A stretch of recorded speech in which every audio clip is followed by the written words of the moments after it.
Hey everyone, in this video we will talk about how to fix and solve this problem on your Google Drive on your phone. So just focus in this video and watch it till the end. So let's start. So now and first you have to go and open the settings of your phone. So after this, go directly to apps or applications. Here, as you see, we found all the applications that you have on your phone. So you have to search only for Google Drive.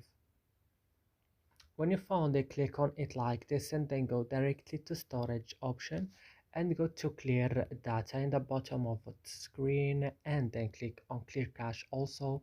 And then what's next is to go in to Play Store and updating your Google Drive, and then you have to restart your phone and then go back and open your drive and you will find that it's your problem be solved. So that's it.